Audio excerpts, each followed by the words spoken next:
Well, more of the boring same. And I know Abby's got to get tired of having this type of footage to have to try to make a video out of. So I'll tell you a few things, some interesting things, and some thoughts on us sweeping a bin. First off, so we've got a temperature cable that's installed, and we'll drop that. We've got them installed in every bin. We just got to drop this one down. So anyways, sweeping a bin. This corn, we freeze it. When it's 15 below, we're blowing air through this dry corn, and this corn is like an ice cube. It's a thermal battery, and we come in here, and when we break this bin out, there's water dripping off of that auger because it's cold. Because I do not want corn to spoil, so I go ahead and I lock that cool temperature in the wintertime. We're putting corn out of here, sometimes that's 30 degrees. In here, it's not quite as hot. So these temperature cables I was telling you about, when a bin's empty, we can run it. It'll be 80 degrees down here, and you go up, and it takes a temperature every 5 foot. It'll be 140 near the top of the bin. That's the thermal separation you get. Well, anyways, in here, when we cracked into this bin, all this corn was 60 degrees and less. There was still 50-degree corn coming out here yesterday before it warmed up in the heat. It's not quite as miserable in here as it's been known to have. So that's an interesting fact. Another thing is this sweep is old, and I'm sweeping the center, and some people will say, don't sweep, let the sweep auger do that. And no, there's a foot of corn up there that's easy to get to the center. And if I can keep that auger full with the easy corn, I'm gonna do it. Why let the sweep auger have the easy corn? So yeah, I go around and I take that easy corn, because what happens is it overloads that sweep auger, goes over the top of the sweep auger, and you end up sweeping it because it come down from way up high and it goes over the top, so you end up sweeping it back over the sweep all the time. Well, if you lower the level of this corn down about a foot all the way around, it's easy. It's gravity flow to the center. It just needs some help. So that's what I'm doing, gravity flowing that real easy stuff. I ain't gonna give the real easy stuff to the sweep. And that way, it's not way high and overloading the sweep, and the sweep auger will stay caught up. There'll be less corn to have to keep throwing over that sweep auger, and the sweep auger will go twice as fast. So you can tell a difference between hourly help and salary help, or owner, by hourly help wants to stretch this thing out and make it last. And who cares if the truck takes an hour to load? I don't care. Well, I do. That's my auger out there running for an extra 40 minutes.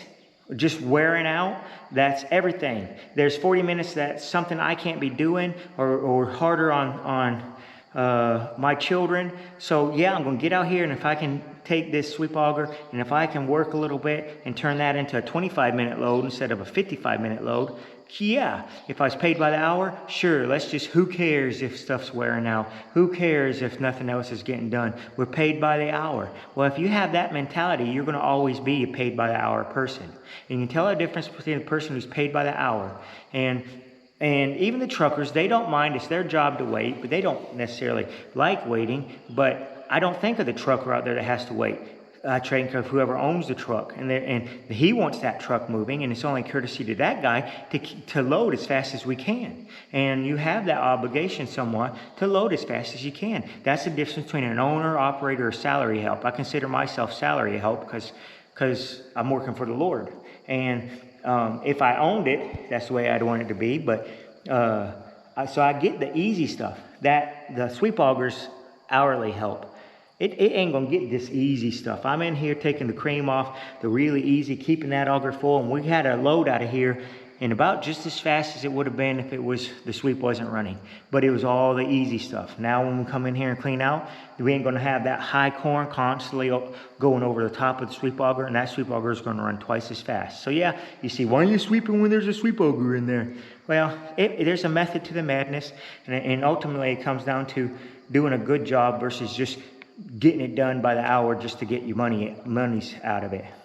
It works out, and there's a method to the madness. So, little fun fact about sweeping. Good morning, everybody. Today is Tuesday. It's already been a super busy morning. We've gotten 2 semis loaded so far, and we did a bunch of work in the hog houses. So I just got back from that, got a little bit cleaned up, changed out of pig clothes and stuff. And now we're gonna be working on some garden stuff a little bit, and then we'll be loading more semis. So we've got a busy day, but it's also kind of the boring stuff that you guys have seen before. Not real exciting, but that's just kind of this time of year. Things are a little bit slower. We are, hopefully, if everything goes smoothly, we will be finishing up with hauling corn today. We have one bin left that we're hauling out of now. We have like 2 loads left in there.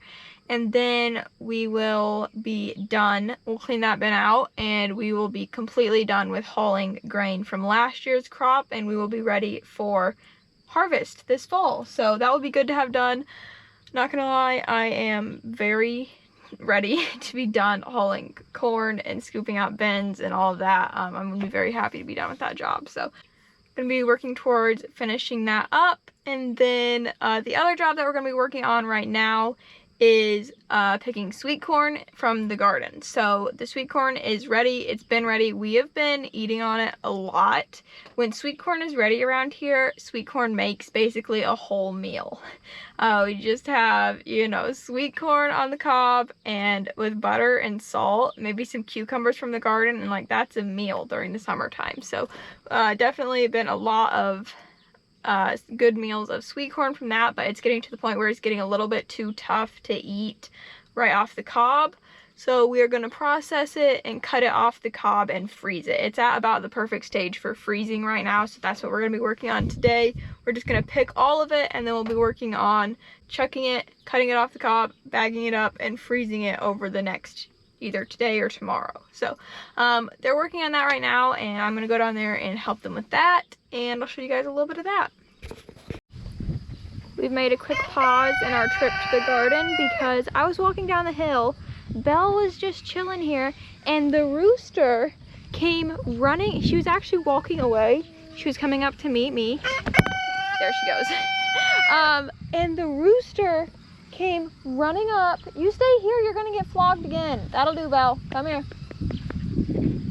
The rooster came running up behind her and attacked her, and she whimpered, and she was of course terrified because Belle is terrified of chickens. She's terrified of basically everything.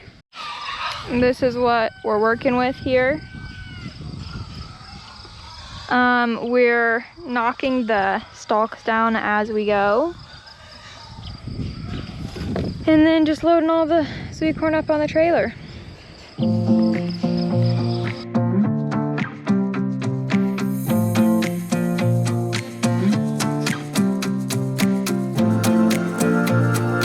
Okay, we have our sweet corn here. The sweet corn stalks are knocked over.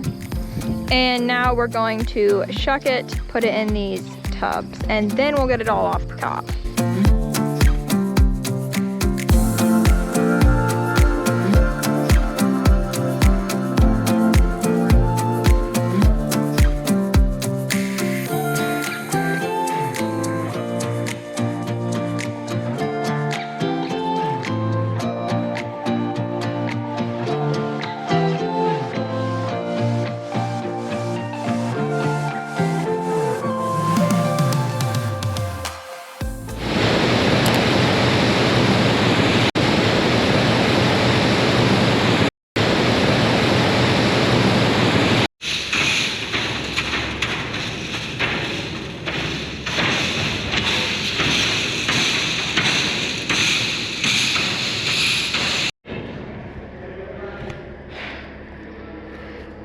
Okay,